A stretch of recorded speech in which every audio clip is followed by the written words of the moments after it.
In our first story, President Mutharika and the First Lady wish Malawians a joyful and blessed Easter season. Government reaffirms its commitment of promoting and protecting human rights in tea and tobacco estates and other sectors. And the Anti-Corruption Bureau, ACB, registers progress in its investigations into the purchase of the Marvelous Hotel by the Public Service Pension Trust Fund. Our first story, President Professor Arthur Peter Mutharika and the First Lady Professor Gertrude Mutharika have wished Malawians a joyful and blessed Easter season. In his statement, President Mutharika urged families that as they gather with their families and loved ones to reflect upon the message of the cross, they should also remember the values of compassion, forgiveness, and selfless service to one another.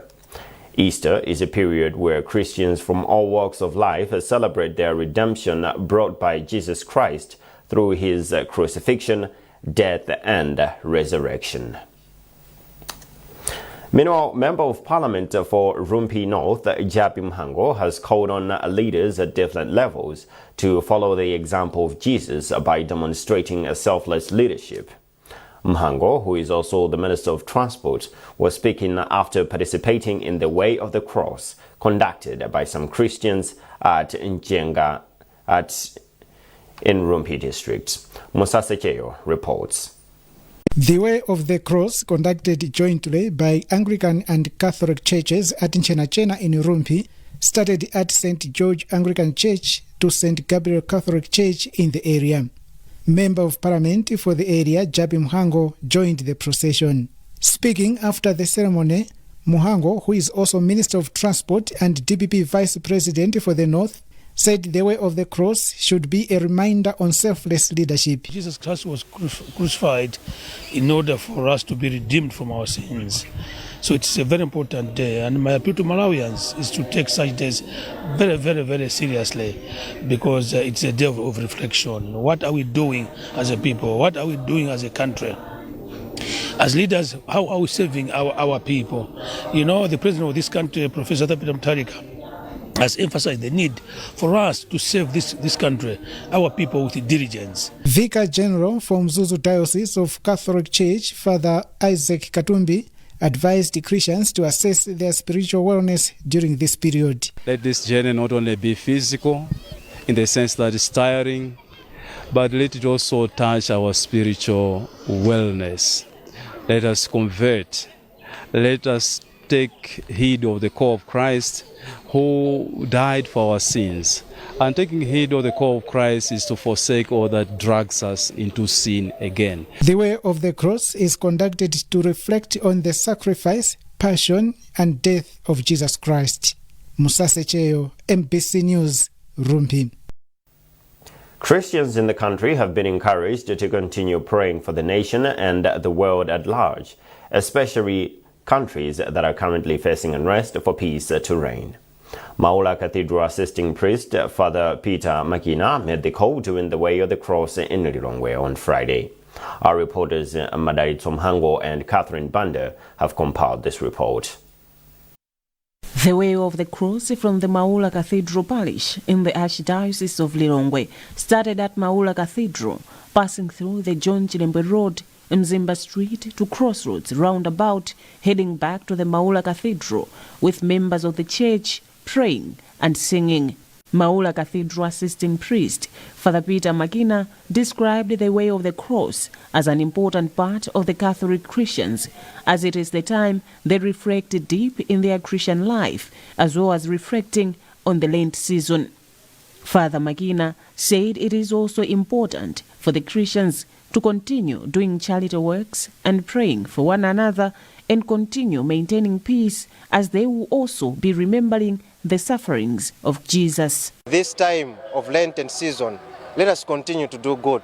Let us continue to do almsgiving. Let us continue to pray without ceasing. Let us pray for our nation. Let us pray for one another. And especially, let us pray for the whole world.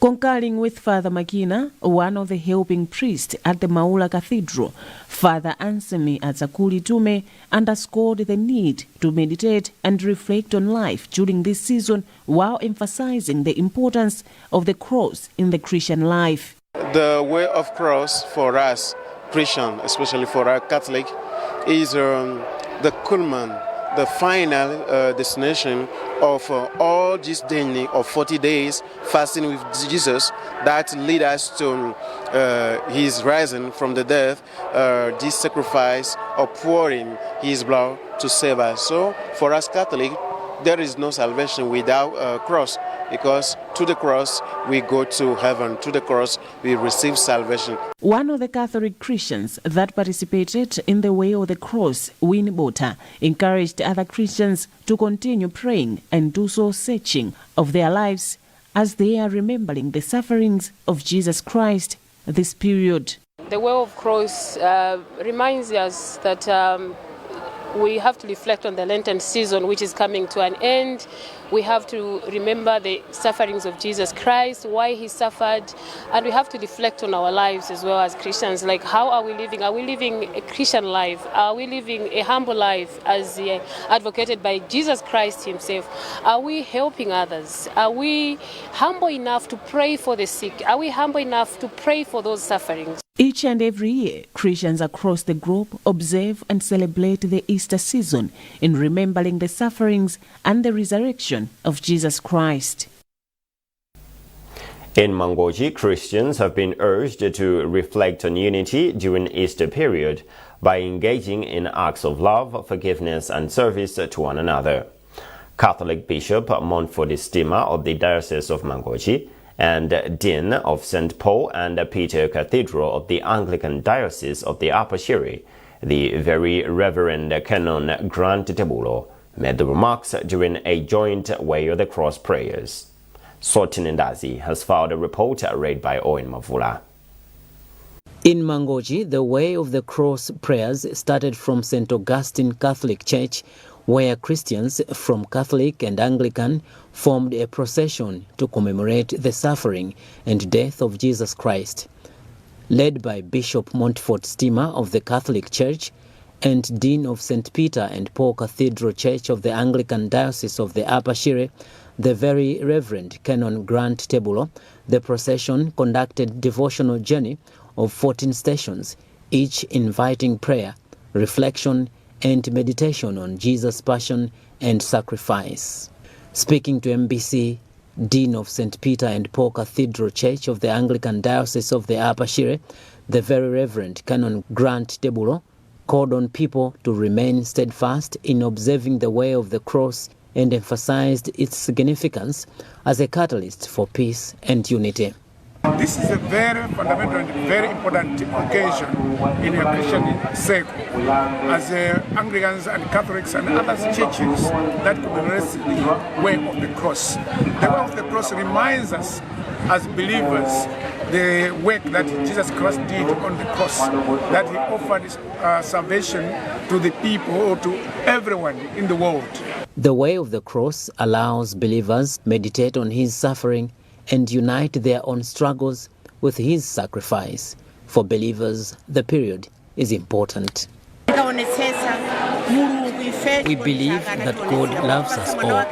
That's why he gave us his only begotten Son to die and save mankind.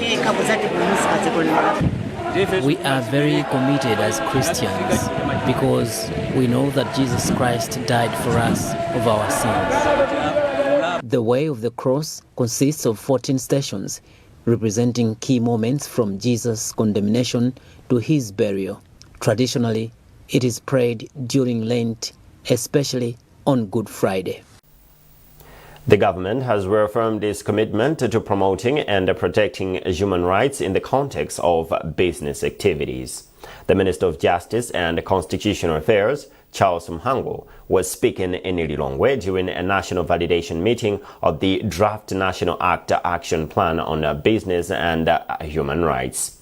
Collaboration between government and the Government of Malawi and the United Nations Development Programme, UNDP. The action plan is expected to address, among others, the violation of human rights, which is said to be rampant in tea and tobacco estates, including mining and other sectors. The minister has therefore called on experts to use the opportunity to carefully review the draft plan, reflect on the recommendations that have emerged through the consultation process, and ensure that the document accurately captures the country's shared priorities and commitments.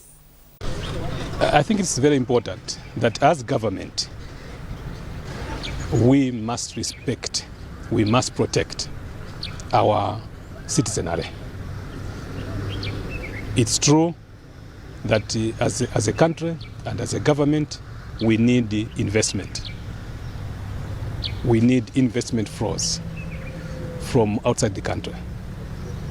But the investment must come on our demand that we need respect for our citizens, the dignity of Malawians who work for any businesses in this country.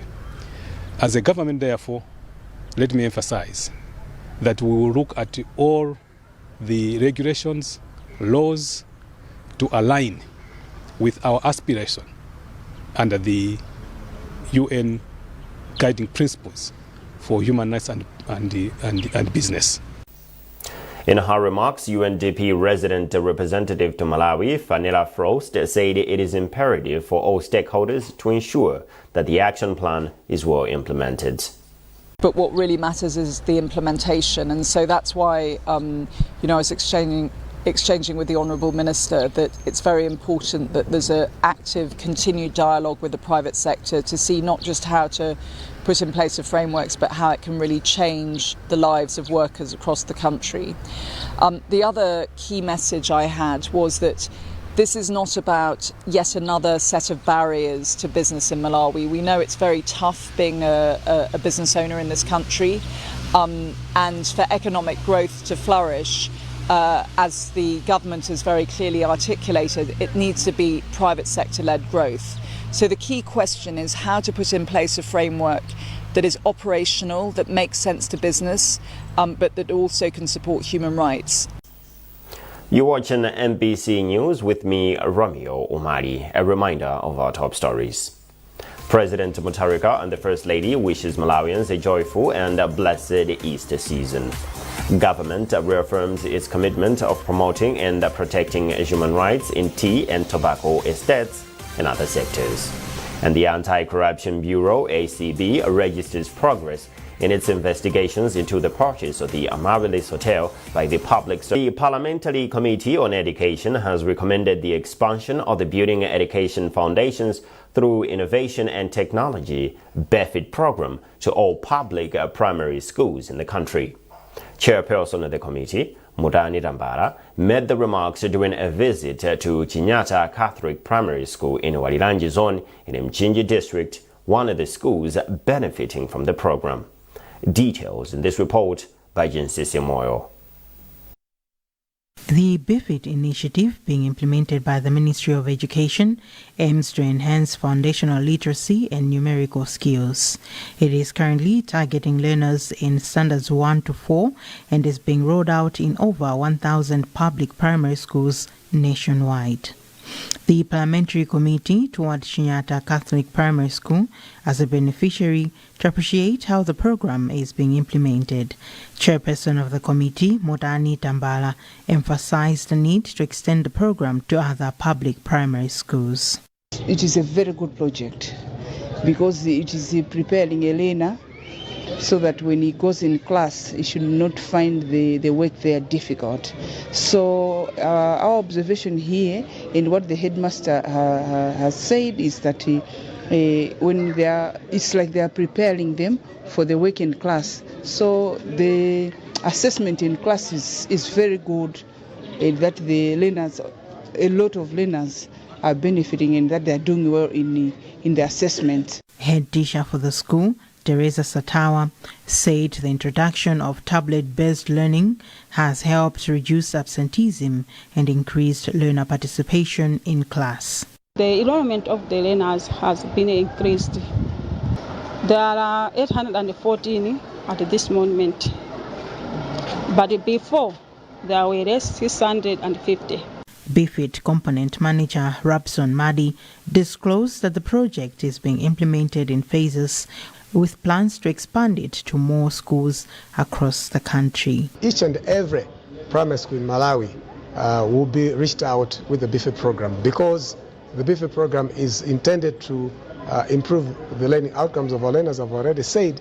So we want each and every learner to improve in literacy and numeracy as far as the BFIT program is concerned. Statistics from January 2023 to December 2025 indicate that over 166,000 tablets and related accessories have been distributed, benefiting more than 689,000 learners nationwide.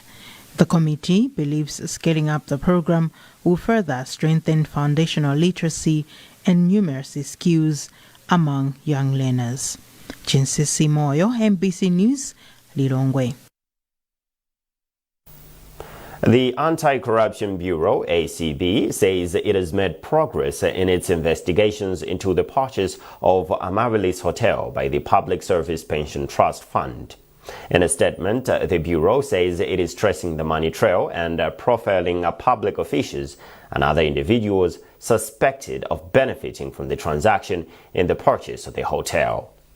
According to the statement, the investigation is in collaboration with the Financial Intelligence Authority and the Fiscal Fraud Section of the Malawi Police Service and international partners. Earlier, the ACB issued a restriction notice on two amounts. These include 38.5 billion kwacha previously frozen by the Financial Intelligence Authority from Yusuf Investments Limited accounts and 38 billion kwacha representing the outstanding balance of the hotel purchase price. Now, in a bid to curb illegal mining and smuggling of unprocessed mineral resources, the government, through the Inter-Ministerial Committee on Illegal Mining and Smuggling, has established a joint task force on illegal mining and smuggling. The development follows growing acts of illegal mining activities, which, according to the Minister of Information and Communications Technology, Shadrack Namalomba, deprive the country of revenue, among others. Tamvani has a report. The development builds on President Professor Arthur Peter Mutharika's Executive Order of 21 October 2025, which prohibits the export of raw minerals, as well as a government directive which suspended issuance of mining licenses.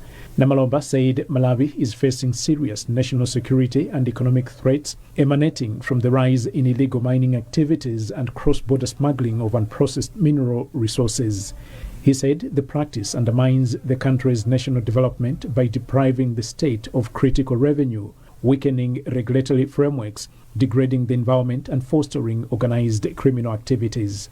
As a way of addressing the vice, government has constituted a joint task force on illegal mining and smuggling, JTF IMS, which comprises security entities, ministries, and departments such as the Malawi Defense Force, Malawi Police, National Intelligence Service, the Department of Mines, Ministry of Justice, Malawi Prisons Services, and the Directorate of Public Prosecutions.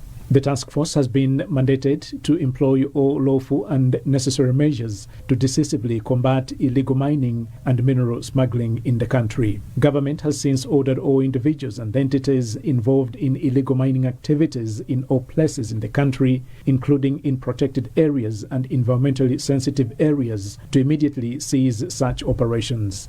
According to Namalomba, non-compliance with this directive will result in firm enforcement action by the Joint Task Force in accordance with the law. Tamvani, MBC News, Blantyre. In sports, Malawi has been selected to host the International Korfball Federation All-Africa Korfball Championship in September. The tournament will see 8 countries participating in Southern African Championship in Blantyre. Korfball Association of Malawi President Enoch Zaluso said this is an opportunity for the country to benefit both financially and technically as they are prepared to host the tournament successively. He explains. Well, Malawi is likely to benefit a lot from this particular event that we are supposed to host in terms of members of a korfball team.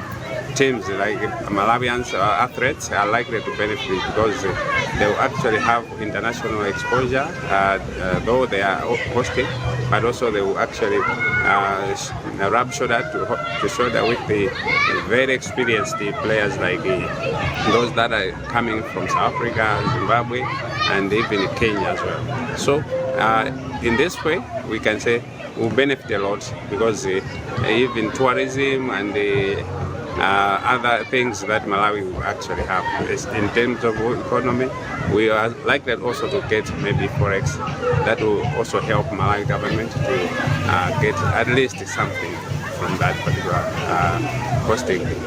Well, in terms of the facilities, we are hoping that due to that the tournament is likely to be indoors. We are expecting that the hosting or the venue for the football activities are likely to be maybe Bucharest, which is also a standard, international standard venue that is likely to host the activities like this. And that item wraps up this edition of MBC News. A reminder of our top stories. President Mutharika and the First Lady wishes Malawians a joyful and blessed Easter season. Government reaffirms its commitment of promoting and protecting human rights in tea and tobacco estates and other sectors. And the Anti-Corruption Bureau, ACB, registers progress in its investigations into the purchase of the Amaryllis Hotel by the Public Service Pension Trust Fund.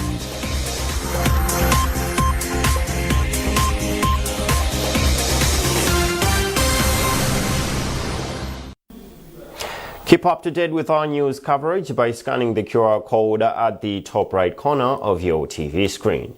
You've been with me, Romeo Omari. Many thanks for watching and good morning.